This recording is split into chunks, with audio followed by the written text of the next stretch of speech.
langsung mulut saya itu diludahi. Coba sekarang, asyhadu alla ilaha illallah.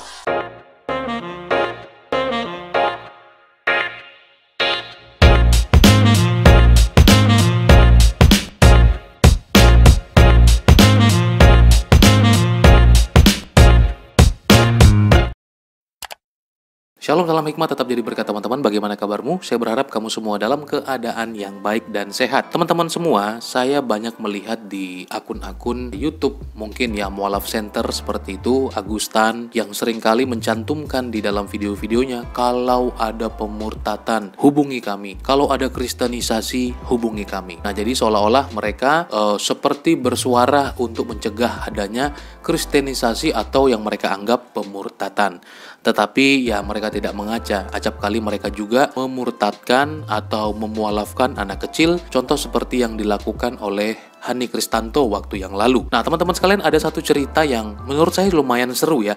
Tapi saya perlu ingatkan bahwa ini bukan tentang siapa yang melakukan dan bagaimana kemudian. Bukan tentang itu. Tetapi menarik untuk kita perhatikan, ada seorang anak Papua dulu yang kemudian di kampungnya ada seorang yang datang dan seorang muslim. Dan anak itu seperti bertanya kepada bapak itu, dia pengen ke Jawa, dan bapak itu menawarkan bahwa kalau kamu mau kuliah atau kalau kamu mau sekolah ke Jawa yang berkualitas, kamu harus masuk Islam. Nah, teman-teman sekalian, apakah ini bukan bagian daripada usaha ya mungkin islamisasi lah, kita katakan demikian. Nah, bagaimana kita mau memahami dan memandang ini? Baik mungkin di dalam oknum tertentu dari pihak Kristen atau mungkin dari pihak Islam, mungkin ada yang setuju dan tidak setuju. Tetapi bagaimana kalau posisi ini terjadi, teman-teman sekalian, yang pernah terjadi dan saat ini menjadi mungkin ya ulama juga ya, yang ada yang berasal dari Papua. Begini kisahnya. Beliau seorang mu'alaf, nama asli Al-Fayagi. Setelah masuk Islam Kiai Kiai Haji Saiful Islam. Beliau lahir Papua tanggal 4 April tahun 1979, kebangsaan Indonesia. Pekerjaan beliau adalah seorang pengajar, ustadz, ketua MOI Provinsi Papua, Rais PWNU Provinsi Papua, pengasuh pesantren Al-Fayagi. Dulu ini saya benci sekali dengan Islam, tidak suka dengan Islam, karena orang tua gulene ka pendeta.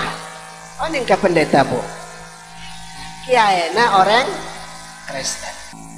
Ibu saya juga penyebar Injil, keluarga semuanya, dan secara akal tak mungkin masuk Islam.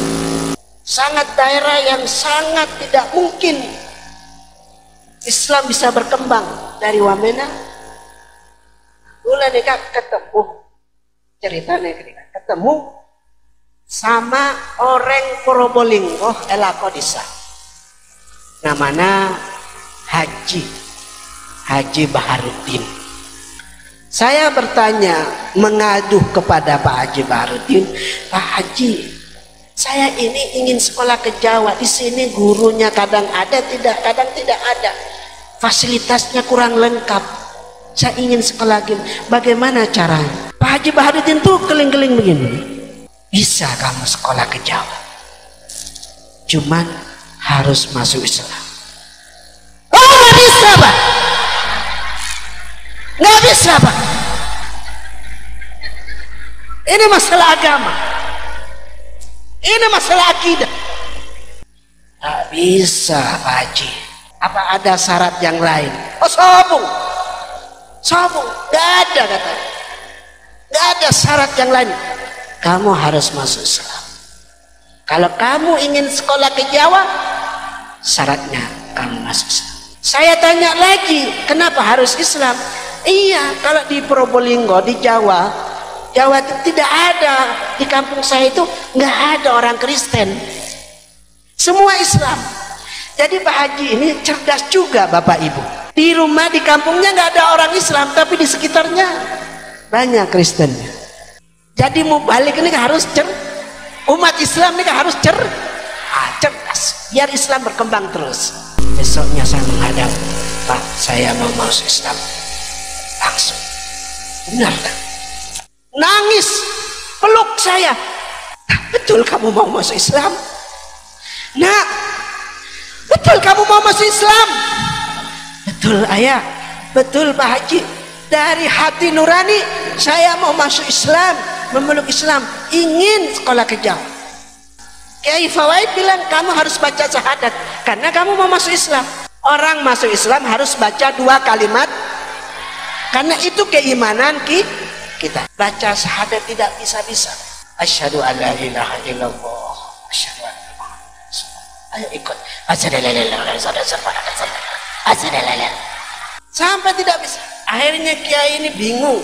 Terus kiai bilang, coba buka mulut kamu. Oh kiai, saya mau diapain kiai? Langsung mulut saya itu diludahi. Coba sekarang, asyhadu an la ilaha illallah, asyhadu anna Muhammadan Rasulullah. Sampai detik ini fase. Kalau orang soleh, ludahnya jadi doa. Nah, oleh sebab itu teman-teman sekalian, usaha itu sangat nampak jelas sekali dan bahkan mulutnya juga mungkin diludahi ya oleh ustadz tersebut sehingga gampang untuk mengucapkan kalimat syahadat, sehingga dia yang tadinya di kampungnya Kristen tetapi diiming-imingi kuliah ke Jawa dan akhirnya diarahkan ke tempat yang lain seperti itu. Jadi kalau dia mau memberi sesuatu, kamu harus masuk Islam dulu. Sebenarnya mungkin bagi teman-teman yang Islam, ya justru itu bagus, masuk ke Islam itu bagus. Itu bagi teman-teman yang Islam. Tetapi bagaimana kalau itu terjadi sebaliknya misalnya teman-teman? Tentu teman-teman pun tidak terima. Nah, di dalam kita menginjili sebagai seorang Kristen, dilarang dan sangat terlarang untuk mengiming-iminginya. Alkitab katakan, jadikanlah semua bangsa murid. Kita harus mengajar, memberikan contoh, teladan, kasih apa yang mereka bantu. Kalau mereka melihat Kristus dalam diri kita, itu adalah cara Tuhan yang luar biasa. Jangan hanya menunjukkan kamu akan kasih sesuatu, tetapi kalau kamu mau apa yang saya kasih ini, kamu masuk dulu. Tidak bisa demikian. Tetapi kalau itu dilakukan, ya silahkan saja. Ya teman-teman, ini salah satu contoh bahwa itu juga terjadi ya di kalangan teman-teman sekalian. Tidak ada sih sebenarnya Kristen yang memaksa, bahkan menjambak sampai menarik supaya ikut untuk menerima Yesus. Tidak demikian caranya. Nah, oleh karena itu teman-teman, biarlah ini menjadi kesadaran kita bersama. Masih ada pihak-pihak yang menggunakan cara-cara seperti ini. Jadi kita sambil mengaca dan mengawasi diri kita saja. Dan bagi orang-orang Kristen, lihatlah bahwa Kristus lebih berharga daripada segala apa yang kita punya dalam kehidupan ini. Dan bagi anak-anak Tuhan yang lain, kita juga memperhatikan saudara-saudara seiman kita yang ada di daerah-daerah, dan mari kita bermisi bagi mereka semuanya. Dan kalau mereka menerima Yesus sebagai Tuhan dan Juru Selamat, biarlah itu muncul daripada karya Roh Kudus sendiri dalam hati mereka. Tuhan Yesus memberkati kamu ya. Bye-bye.